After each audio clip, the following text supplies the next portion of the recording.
Pero ngayon naman tuloy-tuloy ang aming paghahatid ng balita tungkol sa ating bansa dahil nandito nga sa Pilipinas si US Defense Secretary Hagel para makipag-ugnayan si Pangulong Aquino at si Secretary Volter Gasmen ng Department of National Defense tungkol sa security treaties ng ating bansa. Panuorin na natin ang kwento ni Mike Cohen para sa Connections.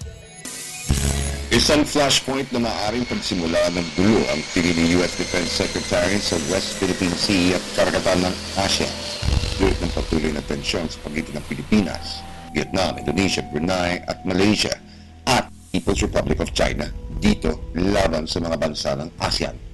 Ayon ni Secretary Hagel na nasa bansa upang makipag-ugnayan sa Pangulong Aquino at tulong kay Defense Secretary Volter Gasmen security treaties at defense agreements ng mga bansang Amerika at Pilipinas. Noong nakaraan lang, inahayag ng Philippine Embassy sa Washington, D.C. ang karagdagang tulong ng Amerika na abot ng halos 80 milyon dolyar o higit sa 4 milyon piso sa sandatan lakas ng Pilipinas. Our goal is to build trust between our militaries through cooperation. The transparency that we've had is important to reducing the risk of miscalculation and avoiding unintended tensions or conflict. Kasabay ng pag-aprubo ng Department of National Defense, ang U.S.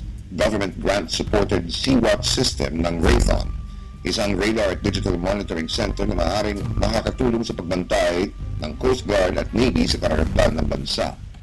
Dollar for dollar, a little bit of engagement, a little bit of assistance to our partners and allies in East Asia can go much further than, say, sinking money into one large platform that may not be as useful for engaging this region.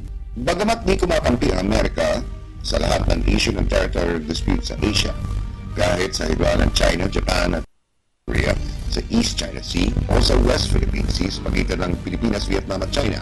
Kinagagalit naman ng People's Republic of China ang patuloy na pagkikipagtulong ng Amerika sa Armed Forces of the Philippines at sa Vietnam, Indonesia, Singapore, Japan, Malaysia at Brunei sa kakatapos lang ng Regional ASEAN Plus 2 meeting sa Bangkok.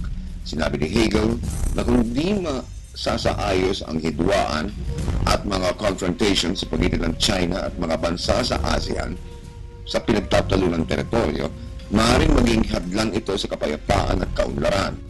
Si Hagel ay nakatakdang bumalik ng Washington, D.C. sa Sabado nakaraan ang best for last meeting, alin ng Pentagon, sa pinakamalapit at pinakamatagal na kaalyadong bansa nila sa Timog Asya, ang Pilipinas. The Good Morning Boss, Mike Cohen for PTV News.